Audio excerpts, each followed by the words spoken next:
So Elon Musk and Ramaswamy, who just weeks ago were hailed as saviors of the Republican Party because they were going to cut all sorts of government functions and allow corporations to exploit our resources and socialize the cost of their privatized profits. Also, to be fair, a full quarter minimum of Donald Trump's money that he spent on getting elected. And apparently the vast majority of his get out the vote operation in swing states was paid for by one person, Elon Musk. One person. And now all of a sudden, guys like Charlie Kirk and Steve Bannon realize, like, oops, why did Trump want these people? Because, of course, they're the moneyed establishment in this country.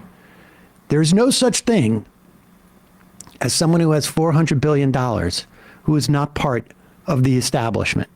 Money is the establishment in this country. It's not a club. It is a bunch of people, a class of people. It's not four people. It is a class of people who have aligned incentive structure to maintain power. And the way you get into their group is by having a similar amount of money, and then you guys negotiate it. Here is Charlie Kirk talking about the problem of all of a sudden having these big supporters. This is a violation of our social contract. And it sounds good. Let's just let more H-1B workers in. But what about the 23-year-old that went to University of Washington and studied computer science at the UW Computer Science Department? Shouldn't he be given preference above someone who could do the work for far less? It is about priorities. And it's not about what Charlie Kirk wants. It's not about what other people want out there. And I have friends on both sides of this. Wait, but what about what the free market wants? What about, I thought that they were free market fundamentalists. What about if there is a worker that is offering to do it for a lower wage? Does that count? Does that count? This is the point. They will not allow for labor to have the same mobility as capital. Mm-hmm. Yeah, crypto. We want a crypto where the government can't even look at it. We want it so free that there's no regulation on it. But labor, we need a military on the borders to make sure that is under control. And in the cities. Yeah, exactly. Just have it everywhere. Sorry, keep going. About what Charlie Kirk wants. It's not about what other people want out there. And I have friends on both sides of this debate. It's very simple. It's what the American people wanted. And the American people overwhelmingly voted for less immigration and the prioritization of the American children. Pause it for a second. I don't know what the words overwhelming mean in this instance. But Donald Trump won by what? 1% of the popular vote? About less than 2. Certainly it was under 50% of the popular vote is my understanding. And you'd have to assume that every single one of those voters voted for less immigration than we have right now. And even then, that wouldn't be overwhelming. Go ahead. Simple. It's what the American people wanted. And the American people overwhelmingly voted for less immigration and the prioritization of the American children and the American worker, not the American oligarch. This is... Oh, interesting. The oligarchs, first of all, I mean, Charlie Kirk has been completely supported by oligarchs. Was it Foster Freeze? I think it was Foster Freeze. It was another guy, though, who died that Kirk is now, I think, I can't remember who it was. But, I mean, all these oligarchs fund all of what they do. And here's Steve Bannon waving the same flag as if Donald Trump is also not one of these oligarchs. Here's our position. You're not going to reform it because we're going to get it shut down, all of it. It should be the top. If Elon Musk's number one thing was Doge for America First, American citizens, this would be at the top of something to take off, to take it down. Why is it not? Because I believe his agenda is how to become the first trillionaire. I'm just saying. That is his agenda, and it always was. That's part of what he's obsessed with in terms of funding these primary challenges for anybody that goes against the Trump agenda. The goal is for him to maximize his net worth while the Republicans have both the House, the Senate, and the presidency. That's what he's trying to do.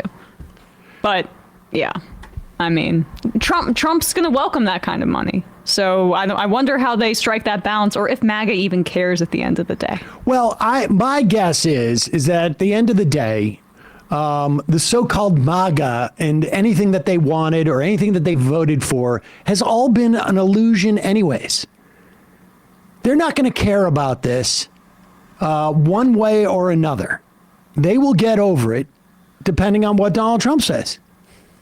That's it. I contend right now that if you voted for Donald Trump, unless you're a wealthy person or a ultra nationalist, that's a very polite way of putting it, or maybe a religious fundamentalist, let's be honest, Christian fundamentalist, whatever reason you thought you were voting for Donald Trump, you're going to get screwed. And this immigration thing is a perfect example.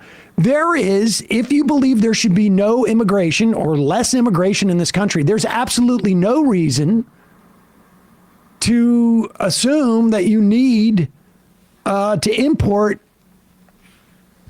skilled immigrants any more than unskilled immigrants. They both help this economy. They both bring in, values and ideas that are dynamic and different. But if you believe that immigrants are the problem in this country, that you're losing your sense of America, there's no reason to have either one of them. So let's tune in to Donald Trump.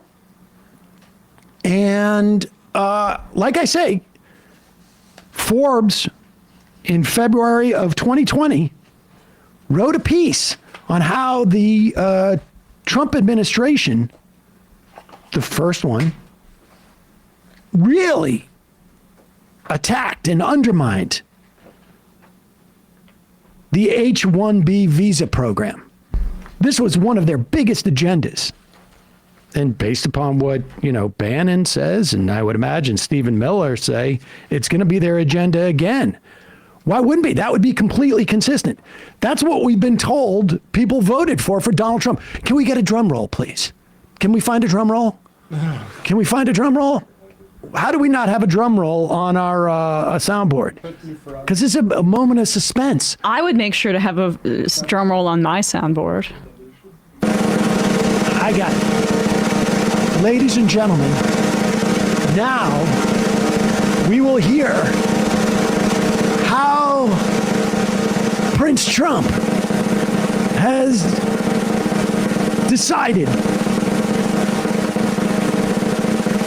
Elon and Vivek, or the rubes who voted for no more immigrants in this country. Why did you change your mind on H-1B visas, sir?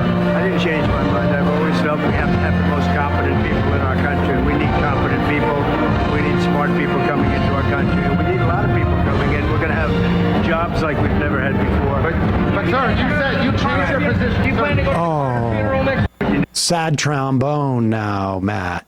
We have one of those. Oh my gosh. Well, Where's your board? Wow. I Are they mean, going to do everything around here? People are pretty rusty after the whole week. yeah, well, But there it is. Donald Trump does a full 180. But that's all that matters. King Trump says what he wants, and then the base will, it's been a fun little debate, but There you go. It's it. That's it. Billionaires won. Yeah. And as long as they get some images of some crying families being torn apart, and maybe AOC or I don't know, another member of Congress has an emotional moment and they get to laugh at her about what the pain they've inflicted, they'll forget about H-1B in a second. Of course. Can't we get some black people kneeling or something like that, and we could talk about something different? But again, like this is not actually a contradiction. It's always been a lie that, and there's a discrepancy between, are we doing this to keep the America white, or are we doing this for the labor imperatives of it? And I can't remember who exactly said, but one of the right-wing sort of intelligentsia guys said, well, Americans should like the H-1B program because it's causing brain drain from all these other countries. And it's like, so, okay, the wages get suppressed. If I wanted to go into tech, it's going to be suppressed by people from other countries that are going to work more for less, who might be the exact same competency. But at least India has less, like, but that's the way that not all of these things are utilized for their real agenda, whether it's both racism or it could be like, patriotism. It's patriotic for these companies to cause a brain drain from potentially rival companies. But who's going to benefit from this at the end of the day? Just the rich people. That would be me. Yeah. And so, I want to be clear.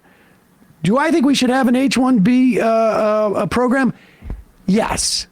But should we be extracting money from corporations so that they don't save on the delta? If there really is, technical know-how that we need to fill the gaps, that's fine. But you're going to pay for it. And that money go back in to support, like Bernie's bill, support developing the technical know-how amongst Americans. And while we're at it, let's apply this to people across the spectrum of skill, because there's no reason not to. If you're telling me that you're importing these people because of their work ethic, because of their cultural values, let's bring in the other people from these other immigrants so that we get our stuff picked. And let's develop a way in which we protect them from the exploitation of the capitalist class that brings them in here. Yeah. Niall from Trinidad.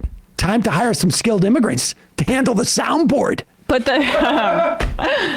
but that's part of the thing where it's like, what scares me about this era of Trump is that he does feel kind of untethered from really any promises outside of just the toughness on immigration, which is going to be brutal.